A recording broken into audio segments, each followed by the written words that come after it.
because we all know Kant was on time, very much on time.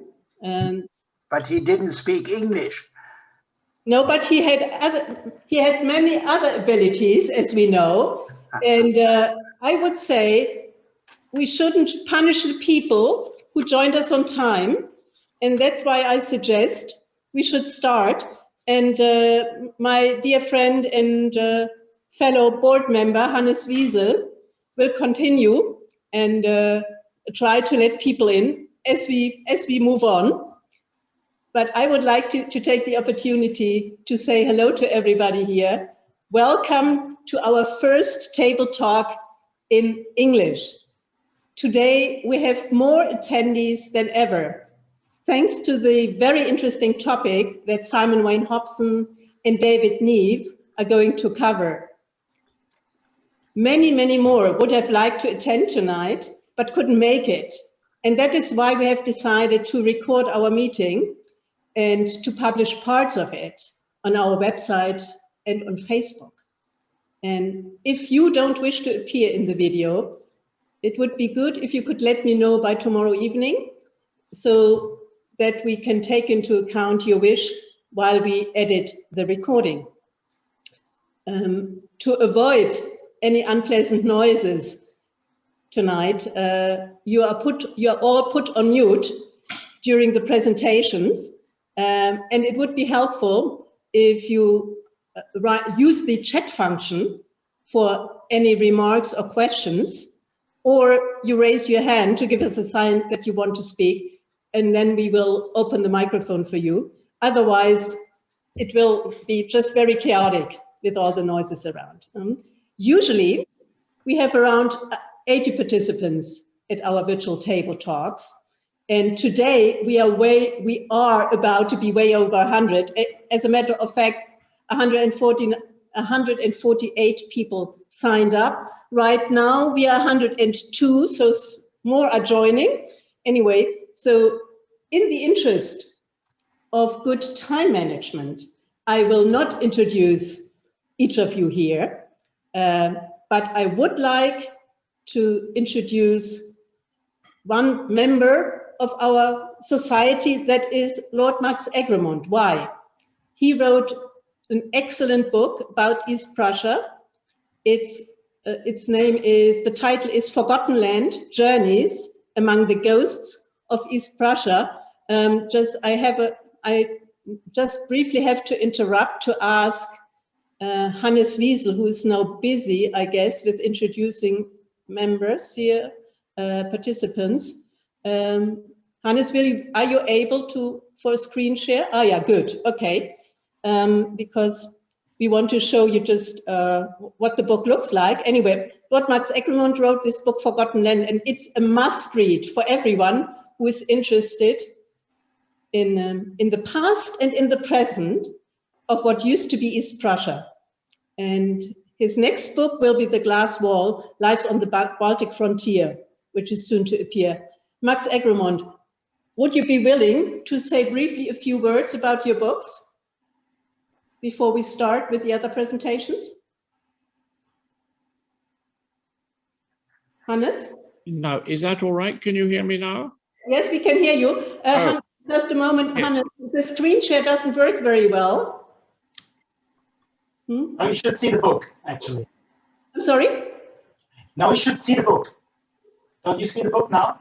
Very small. I can barely see it. It's very small. It's very small.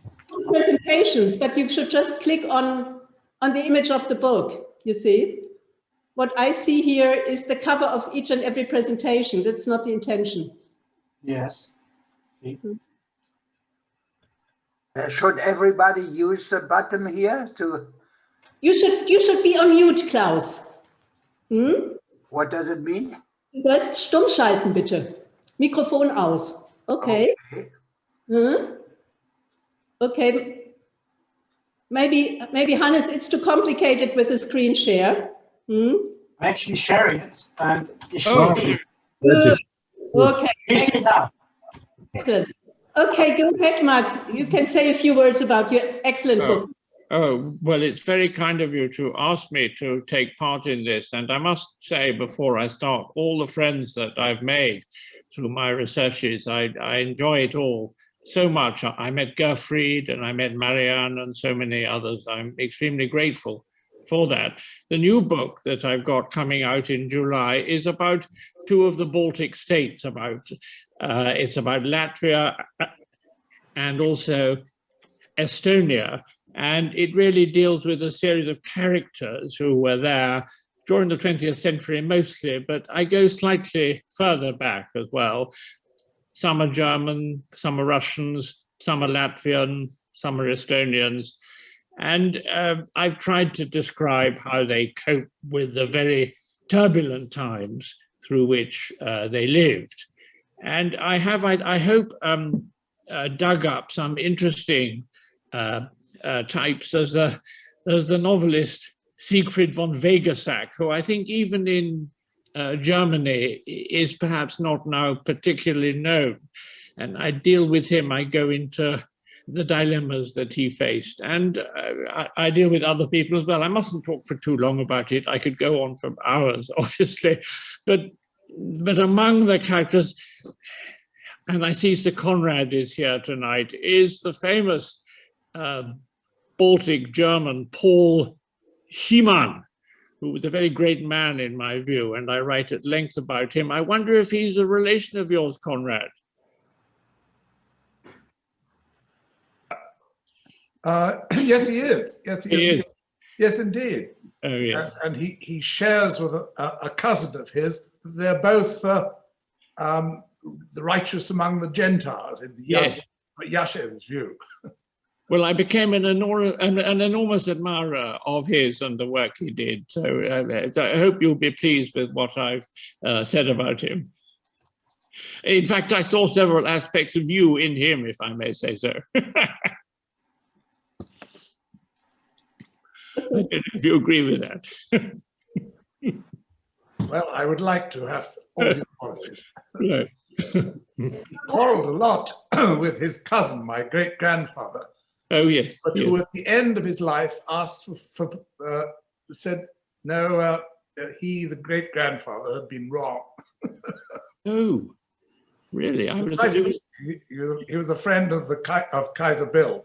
Oh, yes. Yes. And was as wrong about most things as the dear Kaiser. Oh, yes, yes. Yes, but I think Paul Schymann was mostly right, wouldn't you say? Indeed. Yes.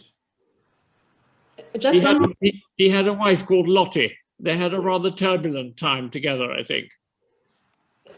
I can tell, Max, there's a lot to learn. I mustn't talk about it anymore. I could go on forever about it. Right. And that's something we will cover in another presentation. Just one more question regarding your book, Forgotten Land. I understand it sells quite well in the US. Is that true? It did. It was rather a success there, curious enough. I was amazed by that. It was reviewed in quite a lot of the newspapers, and it even sold quite well, which I think astounded my publishers.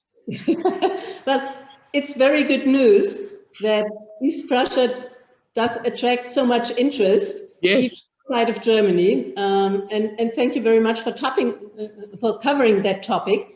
Anyway, and maybe we will return to that later after the presentations, Max. But thank you very much for the moment. The sad thing is I can't stay the whole time, alas, but I'll stay as long as I possibly can. For you, but anyway, it's good you could join us now in the beginning. That's excellent. And you mentioned the title of your soon-to-be published book, The Glass Wall. Yes. And this reminds me of the Glass Society. Why am I mentioning the Glass Society? Because we have many members of the Glass Society joining our meeting tonight. And I welcome you all very, very much. We are glad that you join us. And the reason you join us is because you are members of the same society as Simon Wayne Hobson. And he is the one who really attracted you for a good enough reason. And I guess Simon will later say a few words about the society. But before we go on in that direction, let me first hand over to our chairman, Gerfried Horst, who will make some introductory remarks. Thank you very much, Marianne. Is it all right? Can you see me, hear me? I don't see myself at the moment. Hannes, Marianne, is it all right? Yes, fine. Good, good. All right, ladies and gentlemen, dear friends of Kant and Königsberg, or simply dear friends, daragie druzia, chers amis, cari amici, I'm glad that you have all joined us tonight. And this is an international meeting. It's almost the United Nations. We are different nations and we are united. So that is really very, very similar. Welcome to the first virtual table talk in English of our society Friends of Kant and Königsberg. We are continuing a tradition that Immanuel Kant himself established by inviting some of his friends to his daily meals. He never ate alone. He thought this was bad. He always had some friends eating with him, and for his birthday, he invited all of them together. This is what we continue, a tradition. And his guests were from all classes of society, merchants, ministers, university lecturers, clerks, and students. And in table talks, they used to talk about everything, about all matters of interest except philosophy. Only he didn't want to speak about philosophy during meals because he wanted to relax from work, you know. After Kant's death in 1804, what is this? Yes. In 1804, his friends continued to come together once a year to celebrate the philosopher's birthday on 22nd of April in his hometown of Königsberg. Königsberg is now called Kaliningrad and belongs to Russia, but this does not prevent us from celebrating Kant's birthday every year in his hometown. The only thing that prevented us from doing so this time was the COVID-19 pandemic already last year, already this year, but we are very confident that we will be able to come again and see our Kaliningrad friends there and celebrate Kant's birthday together next year and hopefully before. Kant's best friends were English, but these were Englishmen who lived in Königsberg, like Joseph Green and Robert Motherby, the ancestor of our dear Marianne Motherby. And although Kant did not speak English himself and referred to his friends to converse with him in German, but we thought it would be a good idea to start doing international virtual table talks in English, just in order to attract a wider audience from all over the world. Tonight, at our English premiere, this is the first time we're doing a table talk in English, it is my pleasure to convey to you something very special, which was a very pleasant surprise for myself. This is a message, a video message by Mr. Mikhail Shvedkoy, the former Russian Minister of Culture, who is now the special representative of the President of the Russian Federation for International Cultural Cooperation. I asked him to send a video message and he did so. The fact that he agreed to send us a video message is very encouraging for us. Why? Although we are a society with members all over the world from different countries, it is still, we are formally registered in Germany, and our aim is to keep the cultural heritage of Immanuel Kant and Königsberg alive. And as you can imagine, we have excellent working relations in Kaliningrad and get on very well with people who are here tonight, but not everybody would agree with us, and there are sometimes, we have little problems. Not every officials and political activists would agree with our cultural work. We tread on thin ice, and diplomatic skills are required, are essential to our work. With that in mind, you will appreciate that the importance of Mr. Shvedkoy's video message to us. He's a very important and very kind person, and you will see him right now, right after that. And after the short video clip, I will hand back the word to Marianne Motherby, who is the moderator of this evening, and who will give the floor to Simon Wayne Hobson and to David Neve for their presentation. of the Königsberg Kant class. Welcome everybody, and please enjoy the evening.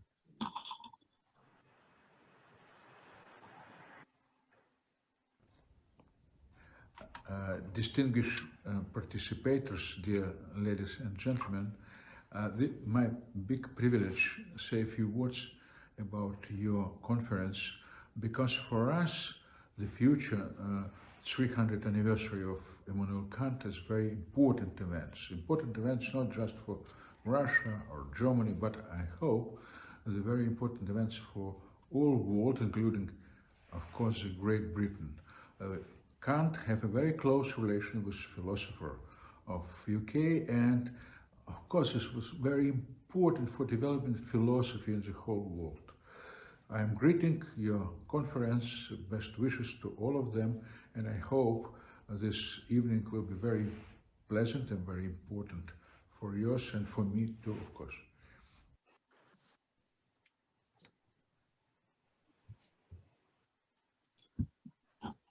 I hope. Okay, right. Thank you for clapping, right? I hope you can appreciate the importance of this message. As Gerfried Horst said, it's encouraging for our work, especially in the currently very turbulent political times. Anyway, I would like now to introduce to you our speakers, Simon Wayne Hobson and David Neve. Simon Wayne Hobson is a well-known scientist at the Institut Pasteur in Paris, and his main area of expertise is the HIV virus. But that's not the reason why we invited him tonight. He's outside the Institut Pasteur. His main area of expertise are Georgian glasses. And that is how he came across the glass that he will talk about tonight.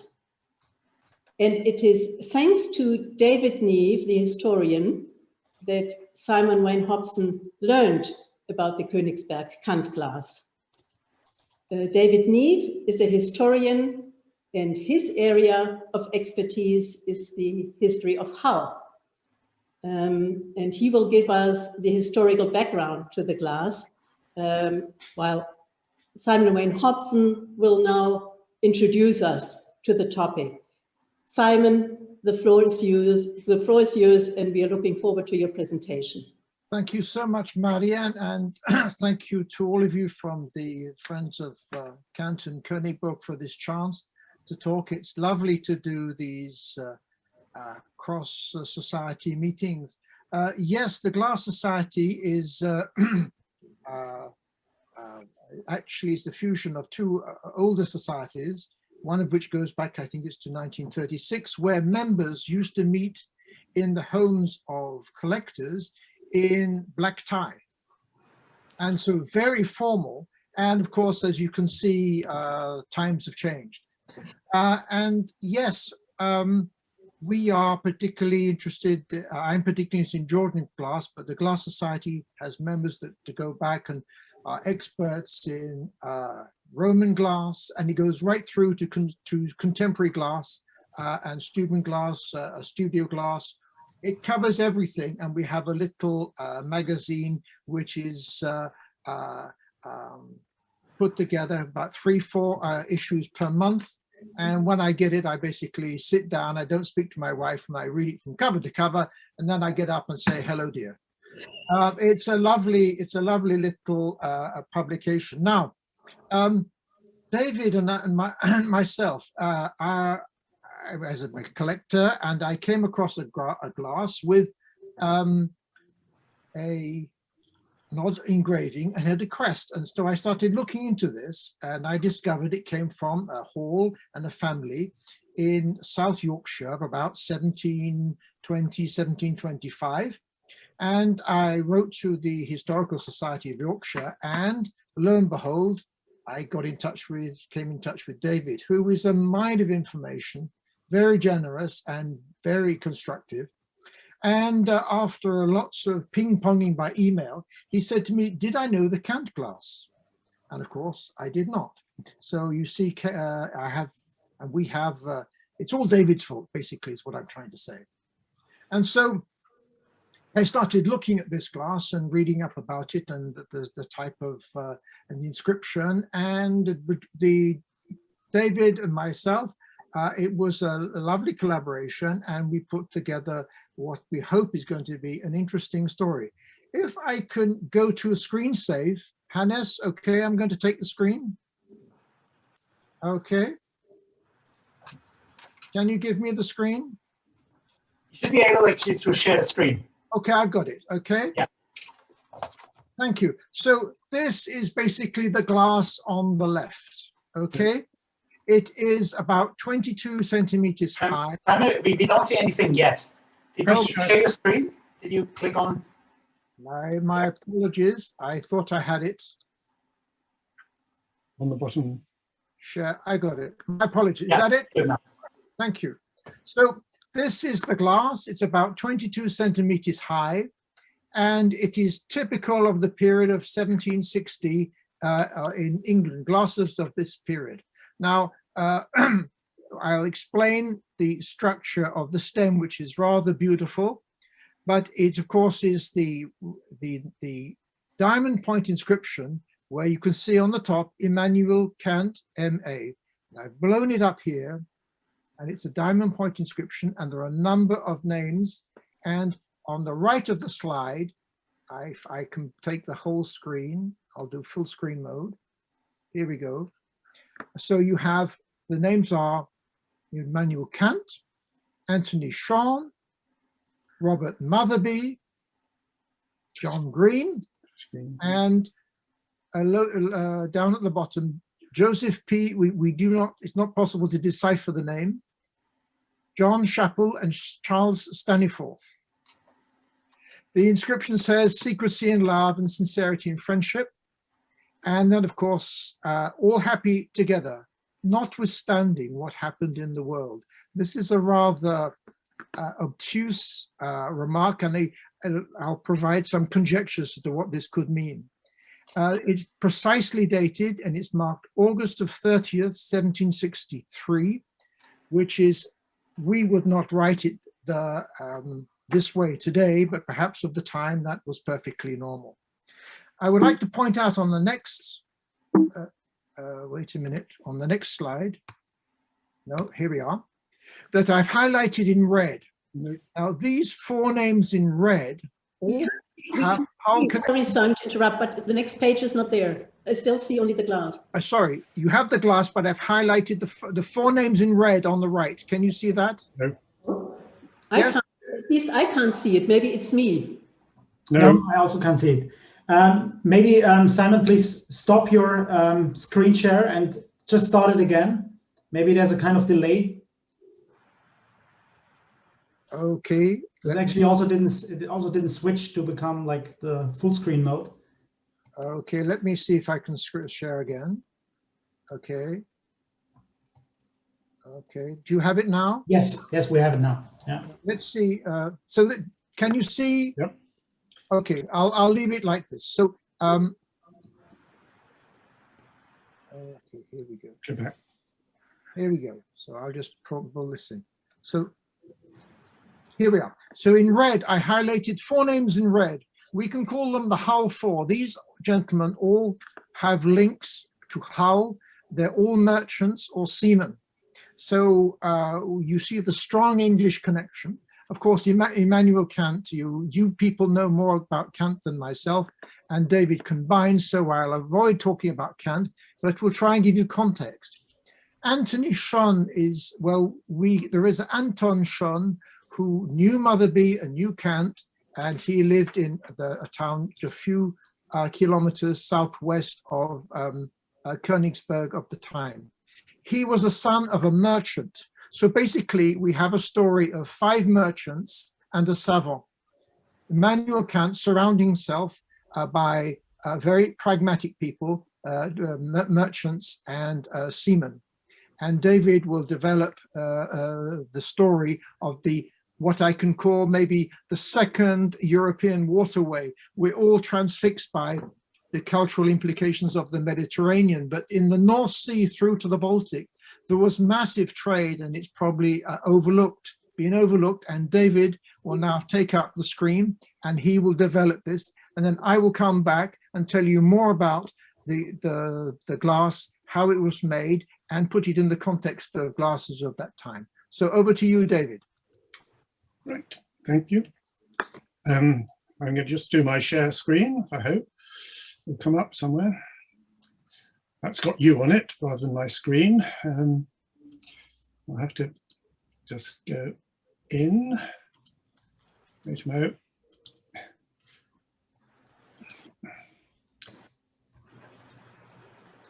Bring this up, I hope.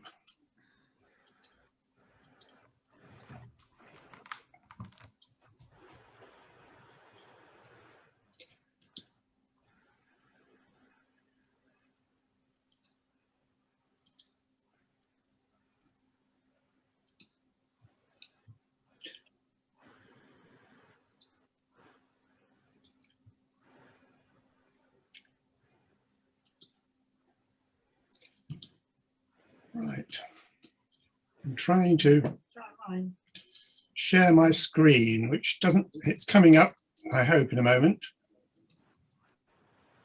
Perfect. We're getting there. Very good. I'll just get to the first picture. Right, okay. Right, as Simon has mentioned, 4 of the 7 names engraved on the glass were of men who came from the English port of Hull, or to give its correct name, Kingston upon Hull. 2, Joseph Green and Robert Motherby, were permanent residents of Königsberg and close friends of Kant and are well known. The other 2, Charles Staniforth, who had recently married Joseph Green's sister, and John Chappell, or Truppell, were only visitors, but had probably known Kant for some years. What were the origins of these 4 men? Why were they in Königsberg, and what happened to them? We hope we're going to explore that. Yep. Hull's great strengths as a port were its proximity to the Netherlands, Scandinavia and the Baltic, and part of this great North Sea trading area that Simon has just mentioned. And it had a vast accessible hinterland, well, vast by English standards, accessible by an extensive river system which fed into the Humber estuary. It provided contact with much of the heartland of England, which was the birthplace of the Industrial Revolution. By the rivers and an increasing network of canals, places as far away as Stoke-on-Trent and Birmingham could be reached by water from Hull. So it was a very wonderful place for goods to come in, because they could be transported by river boats and canal boats over a very wide area. The fathers of 4 of our Hull 4, the fathers of 4 of the 4 men were newcomers to Hull in the 1720s, 3 of them coming from this hinterland. John Green, father of Joseph Green, the main figure in the Immanuel Kant story, was living at the village of Swinefleet, the Green Circle, when he married a Hull girl, the nearby small market town of Snaith. He was a mariner, was John Green, the father of Joseph, no doubt sailing one of the river boats transporting goods to and from Hull. It was in and around Snaith that the Motherby family came. Robert Motherby's father, George, was born nearby in the village of Hambleton. He came from a farming family. In the mid-1720s, John Green and George Motherby and their wives became members of the Baptist church at Bridlington, surprisingly some 50 miles away on the coast. The 2 men, John Green and George Motherby, clearly knew each other well and were probably related at this stage. Soon after they joined the Baptist church, they moved to Hull, where George Motherby played a part in founding the Baptist church.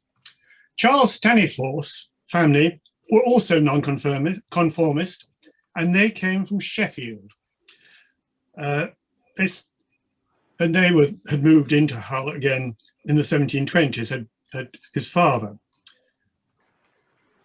And John Chappell, the 4th one, we don't know certainly where they came from, but they said to have been Huguenots, and the name Chapelle seems to be a Huguenot name, and they're said to have fled from France in 1685, escaping the persecution.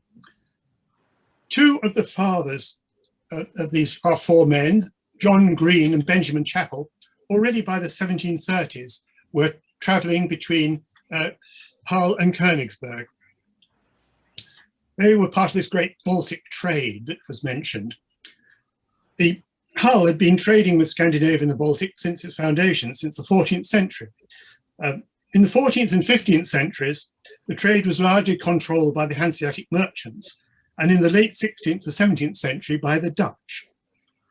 The English Navigation Acts of the 1650s restricted trade between the Baltic and England to English ships and those from Scandinavia and the Baltic ports.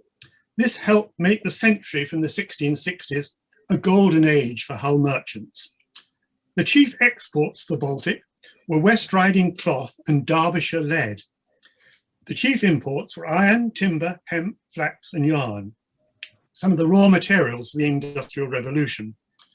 Yarn, hemp and flax were the main exports from Königsberg. And as it note on the slide, at the end of the 18th century, 90% of East Prussian yarn went out of Königsberg and nearby ports to Hull. And from Hull, it went over to Manchester and the Lancashire mills. By the 1750s, Philip Green, the brother of Joseph, Charles Staniforth, their future brother-in-law, he had married Joseph Green's sister just before he was there for the meeting on August the 30th, 1763 in Königsberg. He'd married in the West Riding. And John Chappell as well were all sailing between Hull and Königsberg. So early in the 1750s, they were actively visiting Königsberg. The 7 Years' War, 1756 to 63, greatly affected trade in the Baltic, especially as Russia and Prussia were at war and Britain sided with Prussia.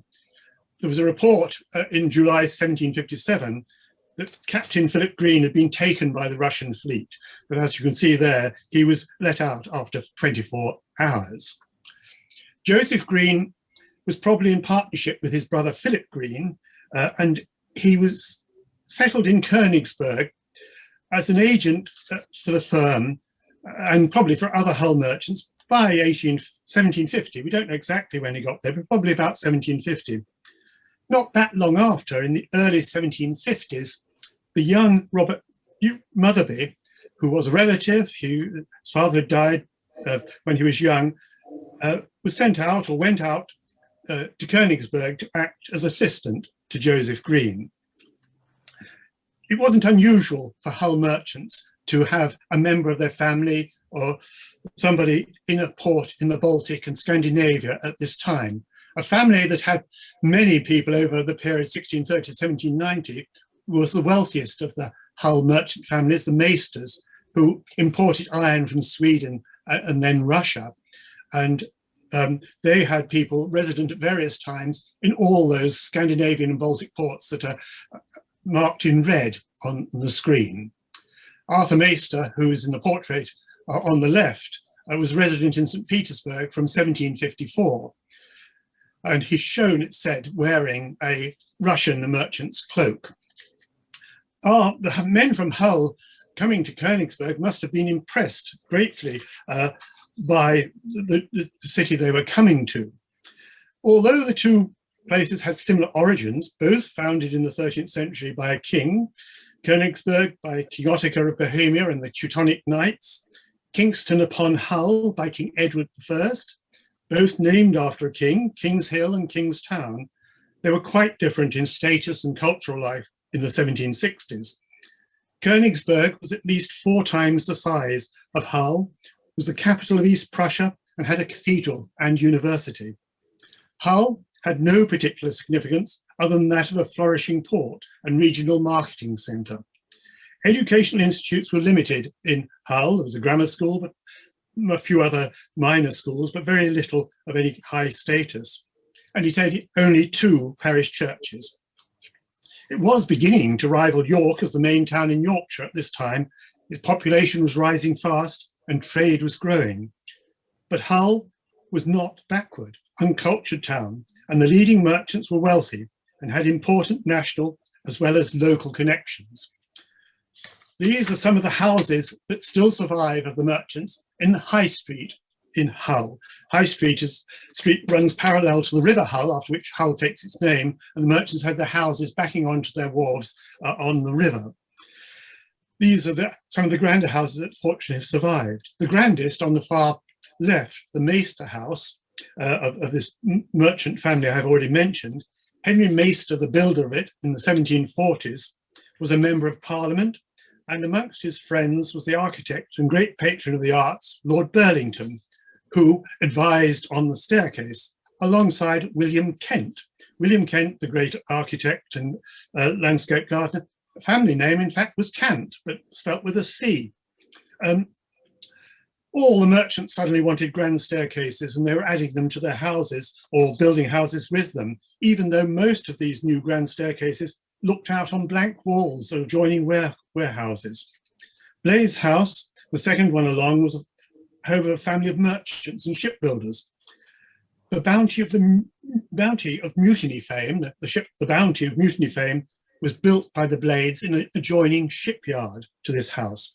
The third house along, Wilberforce House, of course, is earlier in appearance. It's Dutch style, and it was the birthplace of William Wilberforce.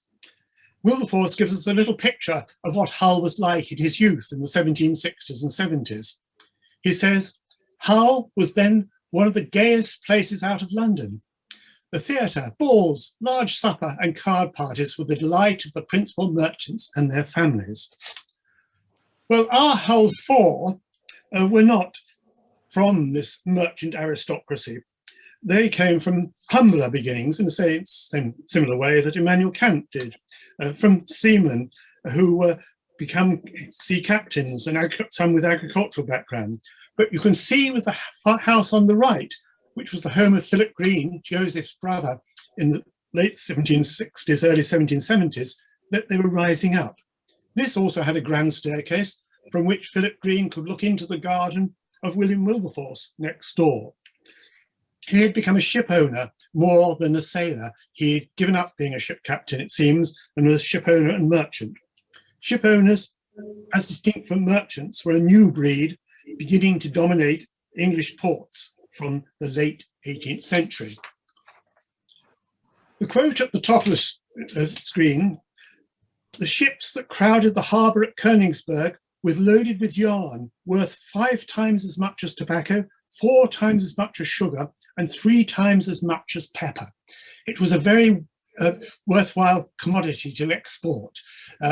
Those goods that were coming into the Bristol and Liverpool were making their merchants very rich indeed, richer than Hull merchants, but clearly yarn was what was making both the Königsberg trading house of Green and Motherby, who specialised in exporting hemp, flax and yarn, of course the trading house which Immanuel Kant invested in, and a trading house which managed his finances. And yarn made the fortunes of the other members of the Joseph Green's family and Staniforth's family. Joseph Green, brother Philip, brother-in-law Charles, and brother John Staniforth all made their fortunes in yarn. Philip Green and John Staniforth, brother of Charles, also invested the increasingly lucrative whaling industry, which Hull became the leading whaling port in England in the 1820s, not something we're necessarily as proud of now, but it was very successful. And one of the ships that went out of Hull whaling was called the Königsberg. I'm sure it must have been owned by Philip Green or John Staniforth. That painting shows two views of it from different angles. Up until, they also invested in the new dock. And on the left-hand side, the map shows the new dock that came in 1778. Up to 1778, Hull was surrounded by brick walls and the 17th century defences. They began to be taken down as new docks were built around it. And the first was this great new dock of 1778. The first ships to enter it were owned by John Staniforth and Philip Green. There were 20,000 people watching them come in. Philip Green's ship was illuminated at night by a great paper lantern, and by 1,200 lights.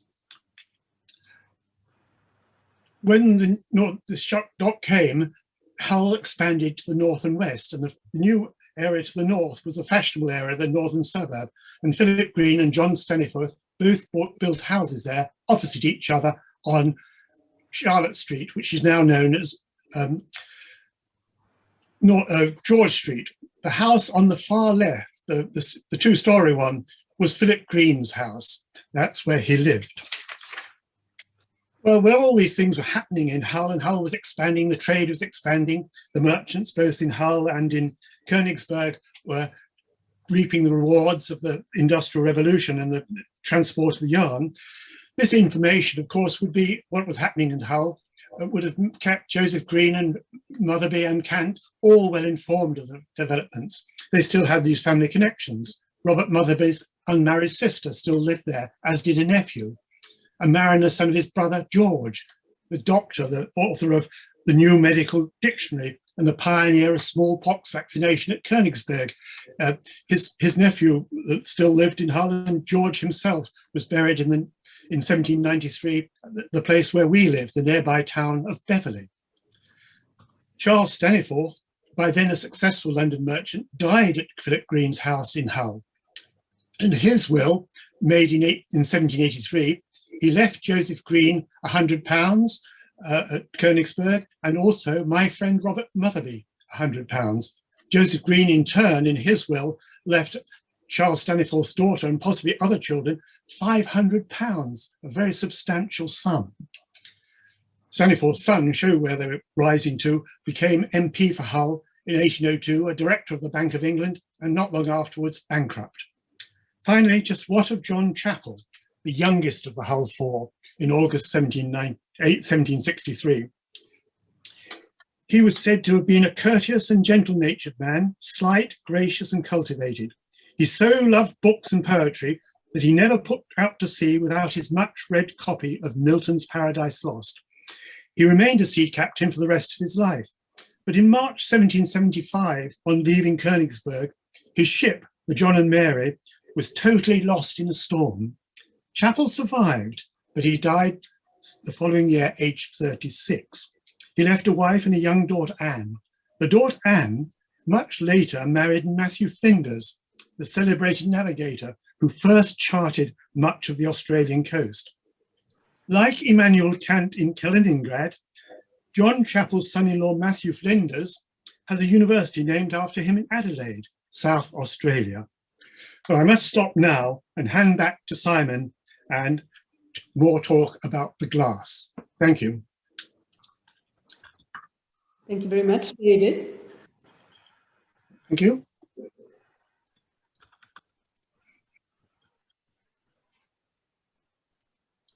Simon, we can't hear you.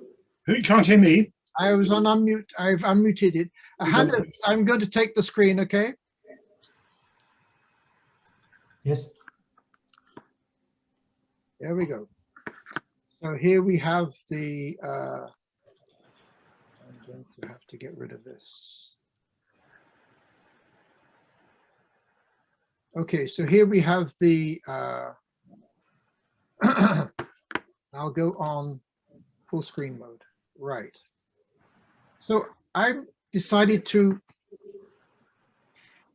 tell you a little bit about the glasses and how they're made, because it's always nice to learn something, and probably most people, other than members of the Glass Society, don't know much about how glasses are made and much about the history of glass. As you know, you have the wonderful Italian glasses, Façon de Venise from Venice and Altare, which is basically made up of sand and soda.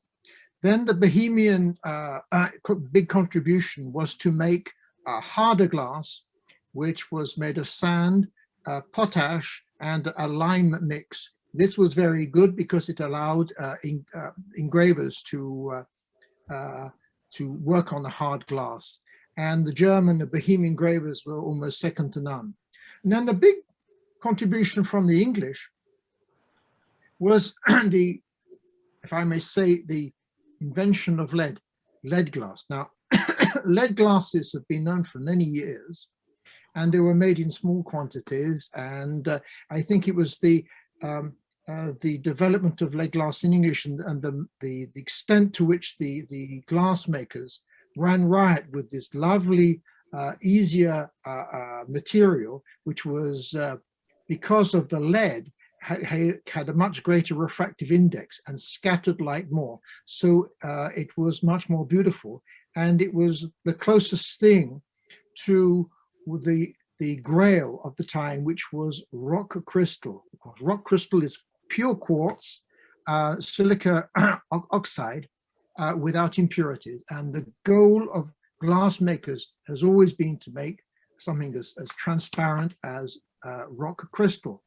And so the gentleman called George Ravenscroft is accredited with developing lead glass, although in fact it's a couple of gentlemen in his glass house who are probably the geniuses behind it. So from 1674 through to about 1780, we call it the golden age in some ways of Georgian glass. I use the word toxic, which may be unusual. I'm using it in an artistic sense, like feverish, creative. They made this beautiful product, and then it was so beautiful that they just ran riot. They couldn't stop inventing new forms. And as you will see on the next slide, the sorts of beautiful glasses that they made. They are called baluster. The early period is called baluster glasses. And I've shown one on the left here. It's a baluster heavy, we call it a heavy baluster glass, about 1700. It's 22 centimeters high, and it's a hefty 609 Simon, sorry to interrupt you again, but I guess we can't see the right slide. I have the second out of 7 pages. Okay, this is the same problem we had. Seems like there's now I can see another slide. Okay, I will leave it here. Thank you, Hannes. Good. So my apologies. I was talking about this glass on the left, which we call a baluster glass. Now, the word baluster comes from this architectural motif. Of course, the baluster, which was used for railings. The origin of the word is Latin and ultimately Greek, and it's the translation is basically to resemble the flower of a pomegranate. This is the baluster. And of course, as humans start messing around and playing, they not only develop beautiful objects like this baluster, but then variations on a theme. And in this case, in the glass field, we will call it an inverted glass baluster, because this baluster is the other way out. And this is a typical glass of the time. And so glass makers ran riot in making a large number of glasses of this form. And very quickly, as you'll see, changes started, because with this beautiful medium, the human imagination just couldn't, glass makers couldn't stop using and dreaming up new ideas. And as you'll see on the second one here in the middle, this is called a Newcastle light baluster. It's much lighter in form. The pure baluster form that we see here is now changed. And this particular one is wonderfully engraved. When you have this beautiful grading, it'll invariably be Dutch, German perhaps, but mainly Dutch. And you'll see many of the coats of arms of these 7 Dutch provinces and coats of arms of William of Orange, of the Nassau family. And of course, from Newcastle to Holland was another example of North Sea trade, as David so nicely showed the passage of the merchant fleets between England, Holland, through to Scandinavia, and ultimately to St. Petersburg. And you see a radical change in a very few years. And of course, it didn't stop there. In 10 years later, this was the dominant form. There's something called an air twist. You'll see these lines in there. These are fine tubes of air drawn within the stem of the glass. And this was a wonderful period around 1755, 1765. Some of the most beautiful English glasses of the 18th century come from this period, and they scatter the light wonderfully. And you've got to remember, when people are having supper, it's all by candlelight. So making the most of the little bit of light of candles around was magic. And these glasses refracted light wonderfully. And also these look beautiful under a very nice candlelight. But that wasn't enough. In a matter of, say, 10 more years, the dominant mode was this form called an opaque twist. I call it an ale glass because this glass has gilding with hops and barley. Hops in German is Hopfen. And in fact, all these three glasses have barley and hops on it. These are, we would call them ale glasses, but of course, if you did not have engraving or gilding, these would be wine glasses, certainly. Now, the interesting thing and the major feature of all these glasses of this period is the change in the stem. The heavy baluster, the light baluster, the air twist, and now the opaque twist. Now, what are these things? I'll give you a close-up later on. But basically, inside the stem, you have these fine threads of opaque glass. So how do you make opaque glass? Well, it's very simple. You could add some salts of metals like tin or antimony, and when fused with the glass, they become opaque white. If it had been cobalt, these would have been blue. If it had been green, this could have been one of the salts of copper, and so on. There are yellow, purple, red, green, and I'll show you some later. The whole century of toxic artistry is finished with what we call the facet stem period. Now, the quality of the glasses was getting much better, very, very clear. And these are cut first by hand and then with steam-powered and water-powered wheels, because around this period, the Industrial Revolution in England was getting going and power was available. And these things with these faces refracted wonderfully candlelight. And this basically took over the field and crowded out these very beautiful opaque twists. I'm going to concentrate on the opaque twist because the Kant glass belongs to this period, 1760, 1765. I'll show you on the next slide a variety of the stems. What you're seeing here on the top part is just a close-up of all the stems. And you see this ebulliency of human artistic creativity. They just can't stop, just making variations on a theme, some just more beautiful than the others. Basically, clear glass with a number of threads of opaque white glass, and again, the opaque white would come from tin or antimony salts. And you can see these.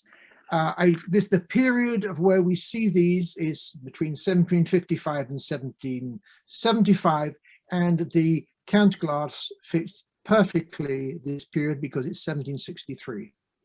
These are opaque white, but I mentioned earlier that you have these twists which are mixtures of white and red. This looks wonderful, but it's very simple. It's just mixing metal oxides to the glass, and you can have red, you can have peppermint blue, and you can have cobalt blue. And this is a cobalt blue, we'll call it ale glass, because you might be able to perceive a hop here. I talk about an artistic rag. There's just this exuberance of human beings once they've discovered a new way to do things. You open a door and you find more doors to be opened, and there are hundreds of variations on these things, and they are very beautiful to behold. If I move to the next slide, this is the Kant glass. This is a close-up of the stem. Now, well, if I just go back to the very first slide, I'll just do this for you. You see, here is the bowl. This is the glass. It's been broken here and been put together with a solder. And this is a gold braid that has been tied around the bottom. We'll come to why it's broken later. Let's look at the sea and try and learn how these stems are made. the Kant glass is a rare form of an opaque twist stem, inasmuch we call it, we have our little jargon, every field has its jargon, and we would call this a triple series, opaque stem. Why triple? If you look carefully in this arrow, you will find a solid core in the very middle. And on here, I've tried to represent a cut, a cross-section through the stem, and you would have a solid white core. This, I've had to do gray, but this will be clear glass. Surrounding it here, you'll see what we call a gauze.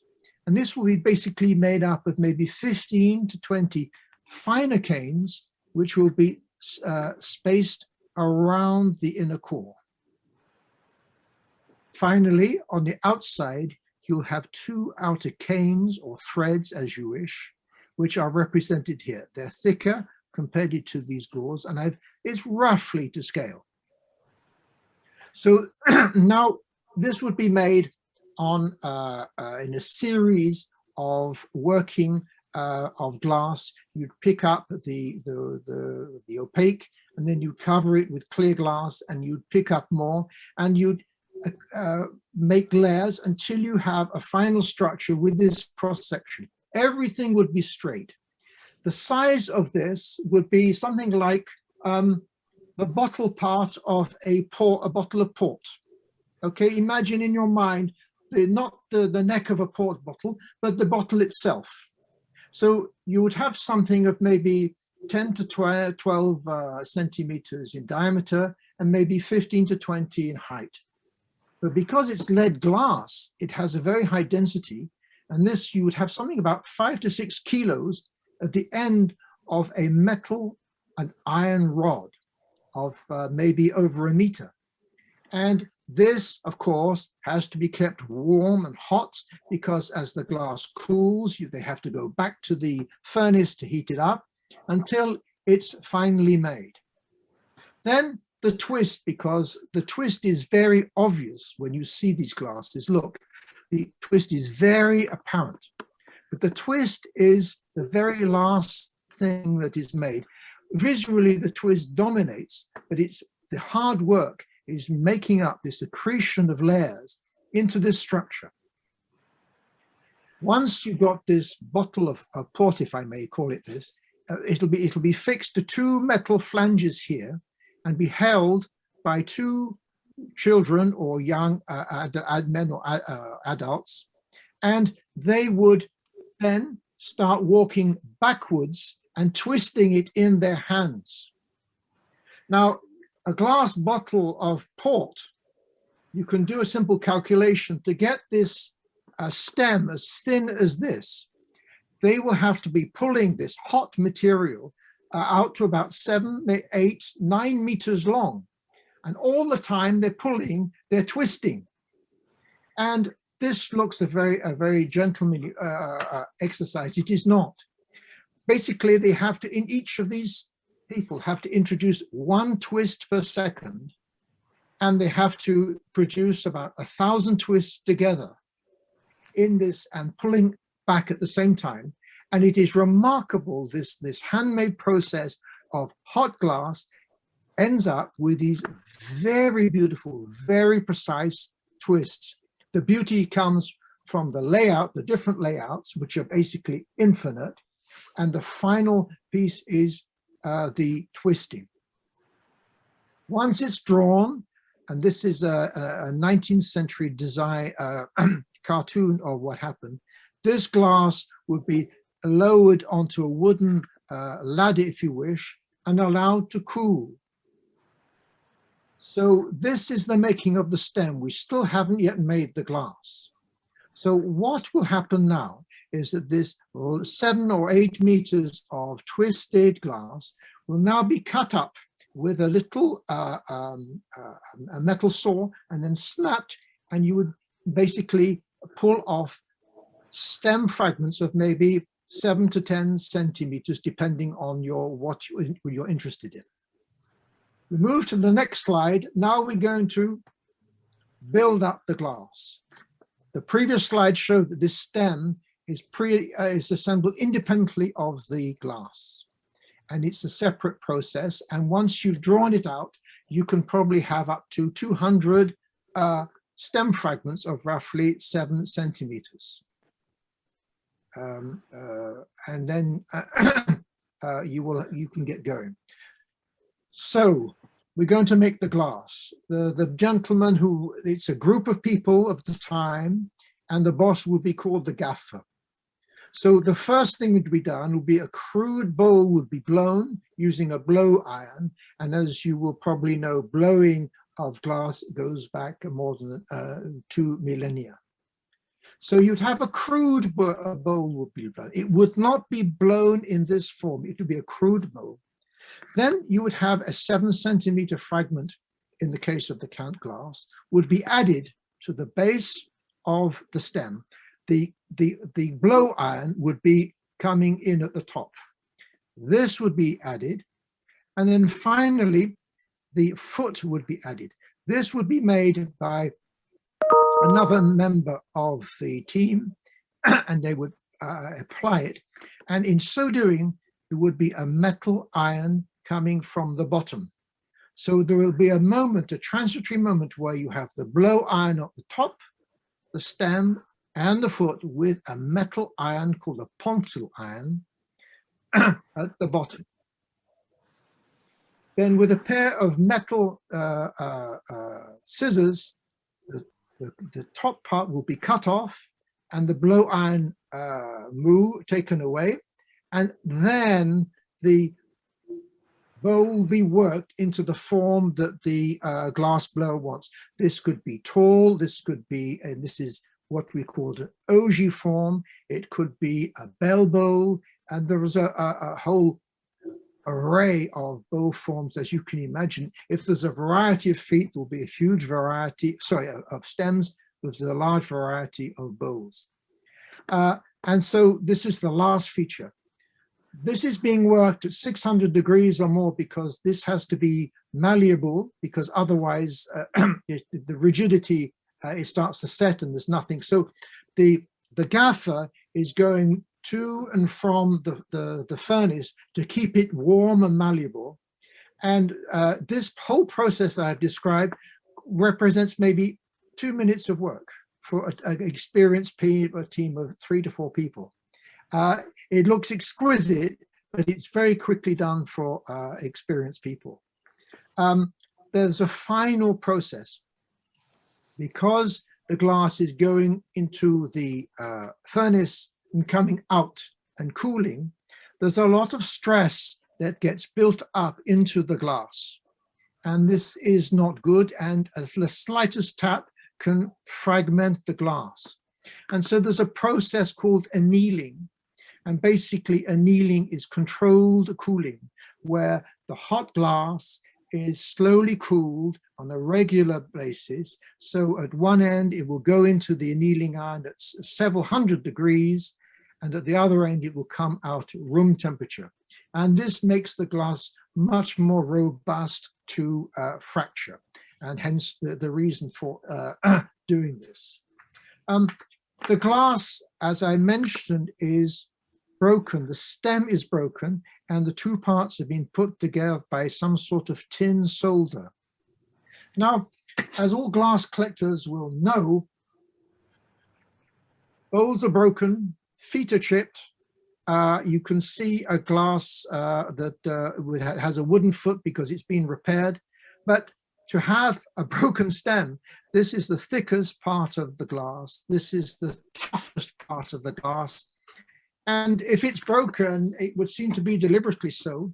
There was a group of glasses called toasting glasses of the period where they made very, very fine stems. And the trick was to break the glass. You would toast to the queen or your parents or the mayor, and then you'd snap it in with your hands, your fingers, and then no one else could use it. This probably was deliberate and then was repaired for some reason. So there was some special occasion, and this cryptic explanation, which between David and myself and doing the research, we felt it's basically conjecture, because no one was there. We have no hard data as to what these men were doing and why. So this is conjecture. And for a scientist who was always looking for experimental proof, this is unusual to be talking about conjecture. But the 1763 had seen the peace after the 7 Years' War, which had pitted the European powers. Churchill has called it the First World War, but basically, as usual, the European powers were at each other, and France was unusually aligned with Austria-Hungary, and England was aligned with the emerging state of Prussia, and of course, lots of warfare. And in the article I wrote, I mentioned how the English used glass to get engraved and celebrate certain events during the 7 Years' War. The successes, of course, the English would not dream of mentioning the defeats, but and I'm sure anyone would do the same. But after this, there was, of course, financial failure, because war cost money. There was a period of speculation, and then I think things started to break up. It started in Amsterdam, I think, on the 27th of July, and then there was the banking crisis. And of course, as David pointed out, the 5 of the names on the glass are merchants and seamen, very pragmatic people who would be traders. And of course, with a financial crisis, with banks folding, traders folding, commerce drying up, they would be hurt probably or presumably by this. And the presumption is that maybe they had escaped severe loss. They'd probably taken some body blows, but they were together to the point that maybe they could say, all happy together, notwithstanding.